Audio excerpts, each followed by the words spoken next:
చాలా కాలం క్రితం యాకోబు అనే ఒక మంచి తాతయ్య ఉండేవాడు. ఆయనకు చాలామంది కొడుకులు ఉండేవారు, 12 మంది.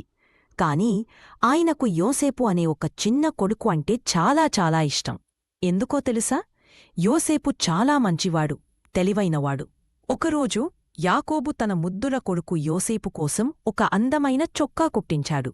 అది ఎలా ఉందంటే రకరకాల రంగులతో మెరిసిపోతూ ఉండేది.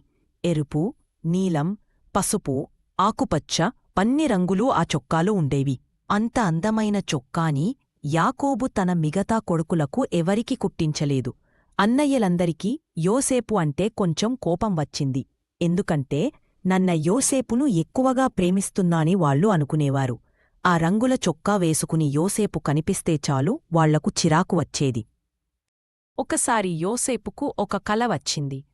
ఆ కలలో యోసేపు మరియు అతని అన్నయ్యలు పొలంలో పంటకట్టలు కడుతున్నారు. అప్పుడు యోసేపు కట్ట ఒక్కటే నిలబడి పైకి ఉంది, కాని అతని అన్నయ్యల కట్టలన్నీ నేలకు వంగి యోసేపు కట్టకు నమస్కారం పెడుతున్నట్టు కనిపించింది. యోసేపు ఈ కల గురించి తన అన్నయ్యలకు చెప్పాడు.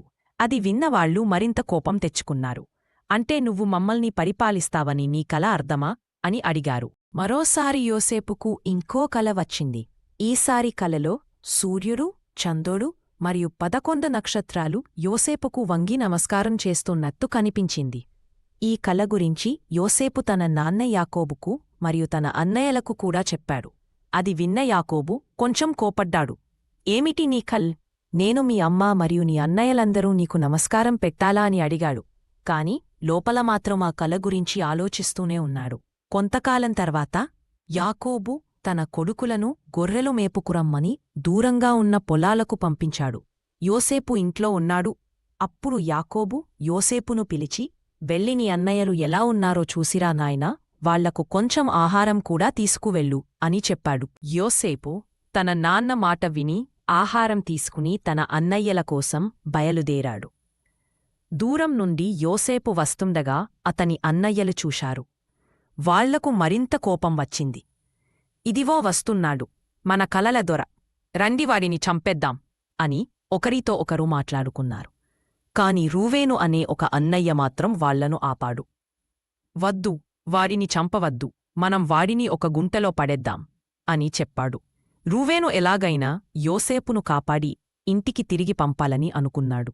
అన్నయ్యలందరూ కలిసి యోసేపు రాగానే అతని దగ్గర ఉన్న రంగుల చొక్కాను లాక్కున్నారు. తరువాత వాడిని ఒక ఖాళీ నీటి గుంటలో తోసేశారు. తరువాత వాళ్లు కూర్చుని భోజనం చేస్తున్నారు. అప్పుడు వాళ్లకు దూరం నుండి కొంతమంది ప్రయాణికులు కనిపించారు. వాళ్లు ఇష్మాయేలీయులు, ఒంటెల మీద సుగంధ ద్రవ్యాలు తీసుకుని ఈజిప్టుకు వెళ్తున్నారు. అప్పుడు యూదా అనే ఒక అన్నయ్య మిగతా వాళ్లతో, మనం మన తమ్ముడిని చంపడమెందుకు? వాడిని ఆ ఇష్మాయేలీయులకు అమ్మేద్దాం. అప్పుడు వాడి రక్తం మన చేతులకు అంటదు అని చెప్పాడు. అందరూ దానికి ఒప్పుకున్నారు.